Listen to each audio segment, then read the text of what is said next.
de ces nouvelles mesures restrictives. Nous sommes en ligne avec Stéphane Ravier. Bonjour Stéphane Ravier, Bonjour. vous êtes sénateur Rassemblement national des Bouches-du-Rhône, ancien maire du 4e arrondissement de Marseille. Comment vous accueillez l'hypothèse de ce nouveau confinement? Est-ce que c'est d'une certaine manière l'échec de la stratégie graduée qui était mise en place, qui est le couvre-feu? Marine Le Pen l'a très bien exprimé il y a quelques jours. Quand on en vient au confinement, c'est que tout ce qui a été fait avant est un échec. Et les Français ne sont plus trompés, ils vivent et ils subissent au quotidien cette impréparation, cette incompétence, non seulement d'Emmanuel Macron, mais de son gouvernement, depuis 8 mois maintenant.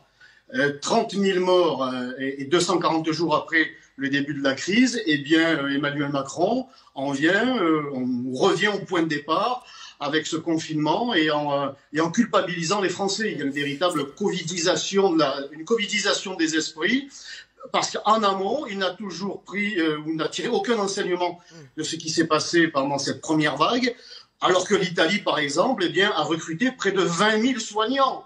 10 000 médecins, 10 000 infirmiers, 5 000 aides-soignants et 5 000 médecins. Donc des mesures, nos voisins ont pu en prendre, pendant que nous, nous avons un gouvernement et un président de la République qui répondent plutôt aux exigences budgétaires de Bruxelles plutôt qu'aux exigences sanitaires de la France. Stéphane Ravier, on entend vos critiques du gouvernement. Qu'est-ce que vous auriez fait de différent? Effectivement, le Rassemblement national, depuis le début de cette crise, critique énormément les décisions prises par les autorités. Mais qu'est-ce que vous avez proposé? Qu'est-ce que le Rassemblement national a proposé de différent? Nous avons proposé dès le début de la crise et dès le mois de janvier, mais il aurait fallu déjà écouter Madame Buzyn. Vous voyez, nous l'avons entendu. Et nous aurions commandé des masques, nous aurions mis en place un système, une organisation de tests. Il y a des tests. Moi je suis arrivé hier d'un voyage en Arménie.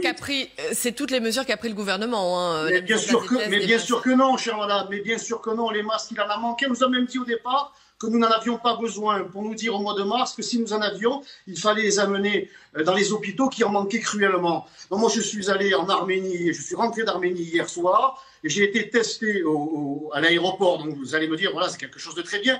3 jours de délai pour obtenir les résultats, et on m'a dit quand même que si je ne les recevais pas, qu'il fallait que je contacte le laboratoire. Je ne suis même pas certain d'obtenir les résultats.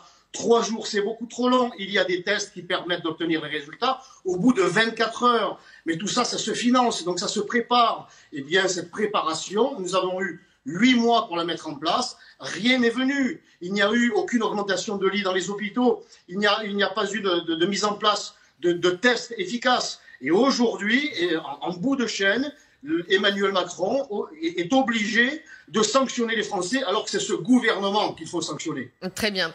Merci beaucoup Stéphane Ravier. On retiendra votre expression, une sanction pour les Français. Merci beaucoup d'avoir été présent avec nous dans LCI Midi. Les Français